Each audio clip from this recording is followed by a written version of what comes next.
Estamos entrando agora nas cartas do apóstolo João. Quando nós falamos em João, estamos pensando num apóstolo que tem como característica o amor. É um tratado, são escritos importantíssimos, considerados como escritos gerais, ou seja, nós temos um tipo de envolvimento de um pai com os seus filhos, ou seja, um texto que o autor não se manifesta, não diz o seu nome, mas evidente pelas características que trata de João. Por quê? Porque os filhos conhecem o seu pai. Na verdade, os filhos conhecem a voz do seu pai. Isso é muito interessante, né? Então, importante que se diga que João está cuidando do rebanho de Deus. E ele está cuidando diante de uma situação bem complexa, principalmente no que diz respeito aos ensinos heréticos, às distorções. Combate novamente aos falsos mestres, e o próprio João trata os irmãos ou a igreja de uma maneira muito carinhosa. Ele diz, por exemplo, filhinhos, queridos amados, já é a última hora e como vocês ouviram que está chegando aí o anticristo. Esse termo praticamente transliterado do grego, que dá a ideia daquele que se opõe ao ungido de Deus, que faz oposição severa. Essa é a ideia do termo aqui. Também agora muitos anticristos, olha que interessante, muitos opositores. Então você tem uma jogada aqui. Ele fala do elemento central, né, do elemento do princípio real, atuante, ou anticristo no singular, e agora ele diz: muitos anticristos têm surgido, pelo que conhecemos que é a última hora. O que é que ele está falando aqui? Há uma filosofia que seria mais tarde chamada dualismo gnóstico, especificamente o docetismo, que distorcia não apenas os ensinamentos, a questão a respeito do conhecimento do cristianismo, mas principalmente a pessoa. E isso é importante que você perceba. São dois eixos importantes: destruir, anular, distorcer, corromper o ensino e, pior, corromper e distorcer a figura, o conhecimento da pessoa de Jesus Cristo.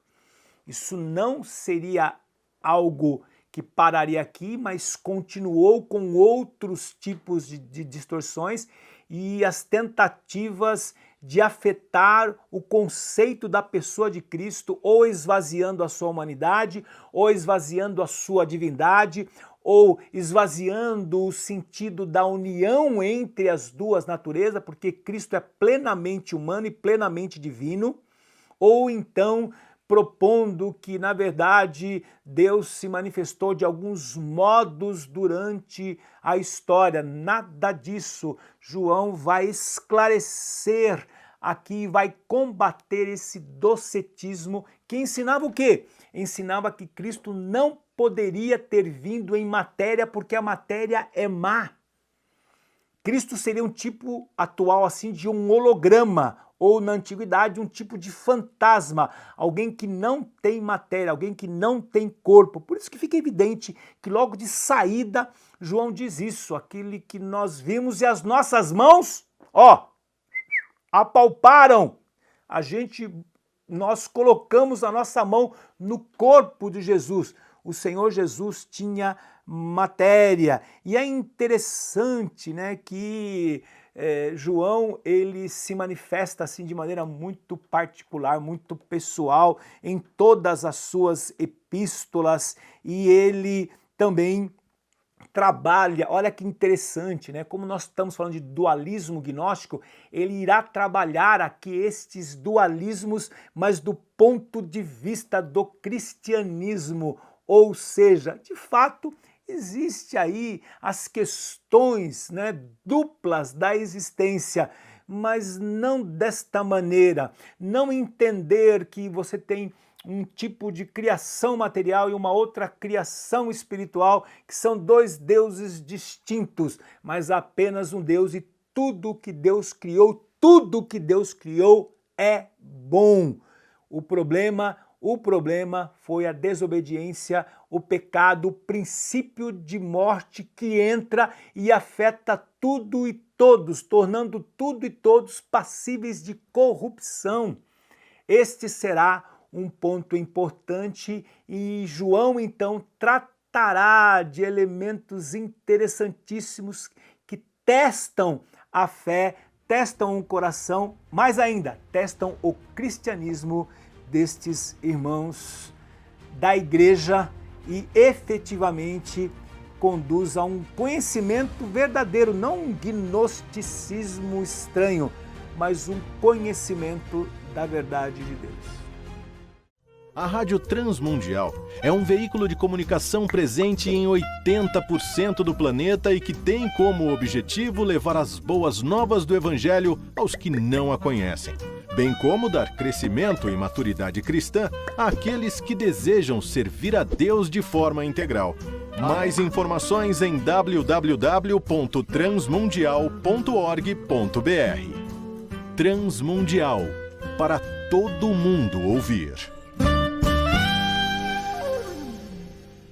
A Faculdade Teológica Batista de São Paulo tem a satisfação de receber você para entrar em sintonia com a nossa ministração bíblica, ministerial e abençoadora, que vai fazer diferença em termos de educação teológica para a nossa vida. Fique em sintonia conosco, aprofundando-se na palavra de Deus.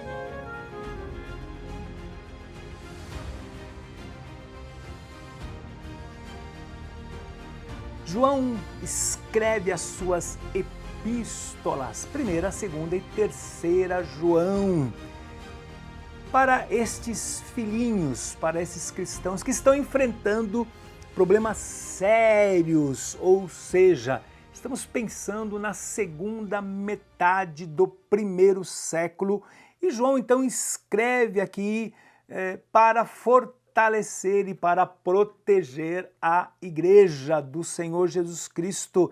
Mas proteger do quê? Em primeiro lugar, das heresias, ou seja, problemas que tentam penetrar sorrateiramente, sutilmente. Então, como nós dissemos na primeira parte da nossa aula, o anticristo está a caminho, né? E já há outros que se opõem ao Senhor Jesus, mas que dizem que são cristãos, né? Quem são estes anticristos? João escreve que são aqueles que saíram do nosso meio, mas que em verdade não faziam parte de nós. Olha que interessante.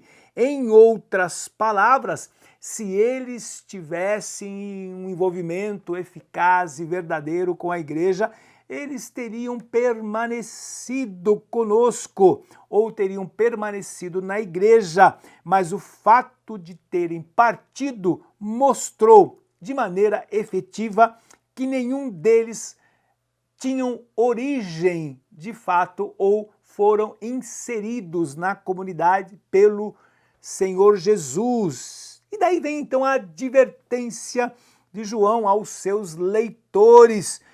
Cuidado, não dê crédito a todo espírito, e continua ainda, testem os espíritos para saber se de fato esses espíritos são de Deus, porque muitos falsos profetas têm saído pelo mundo e fica evidente para todos nós como os autores do Novo Testamento estão sempre admoestando, encorajando, nos ajudando a perceber e a saber uma realidade. falsos mestres, falsos profetas, falsos ensinadores. Por que é falso? Por que é pseudo? Porque tem cara, tem aparência de cristianismo, mas não é cristianismo. Por quê? Porque não usa a revelação, não alcança a mente, a vontade de Deus, mas simplesmente pessoas que criam as suas teses, criam os seus ensinos e vão para o texto simplesmente para cristianizar ou para santificar ou sacralizar os seus pensamentos. Esse é o caminho equivocado. E o pior, pessoas que ensinam as suas teses, as suas ideias e dizem que essas ideias são ideias cristãs.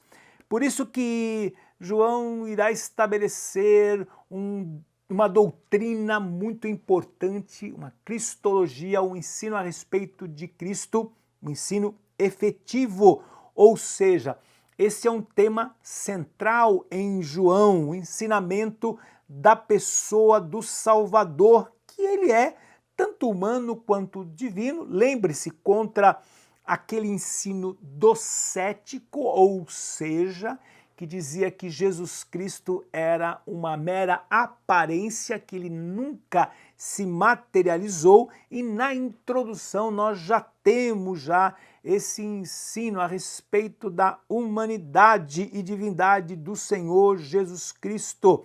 Ou seja, os falsos profetas, neste sentido, recusavam-se a confessar que o Senhor tinha vindo em carne. Ora, qual a implicação disso para o cristianismo? É sério? Por quê? Porque é na carne, é na sua humanidade que Cristo vence o pecado e mais, vence a morte e mais ainda, é o corpo do Senhor quem ressuscita. E João, então, declara os seus ensinamentos sobre a humanidade e a divindade do Senhor Jesus. E ele vai perguntar, uma pergunta que ecoa até hoje: quem é que vence o mundo? Somente aquele que crê que Jesus Cristo é o Filho de Deus e que este veio pela água e pelo sangue. Ele não veio apenas pela água, não veio apenas pelo sangue, e afirma ainda: todo espírito que reconhece que Jesus Cristo veio em carne é de Deus. Portanto, a exortação intensa aqui é: permaneçam firmes na verdade que vocês ouviram desde o princípio. Ou seja, permaneçam firmes no Evangelho, no anúncio correto a respeito do Senhor Jesus, porque isso tem implicação. Nosso terceiro tema, que tem implicação séria para a vida cristã. Em outras palavras, os enganadores ignoram que a vida tem que ser uma vida de santificação, ou seja, aquela vida de liberdade. Portanto, quem diz que a matéria é má tende a negar a vida no corpo. Isso tem implicações sérias. Negar o corpo é um problema porque, na perspectiva do autor, nós somos integrais, ou seja, o nosso relacionamento é um relacionamento pleno com o Senhor Jesus Cristo. E é nesse sentido que a vida cristã, saudável, plena, pautada no conhecimento real do Senhor Jesus Cristo, colocando para fora esses ensinos estranhos, esses ensinos docéticos, João foca para que, de fato, estes cristãos cresçam no verdadeiro conhecimento do Salvador, o Senhor nosso Jesus Cristo.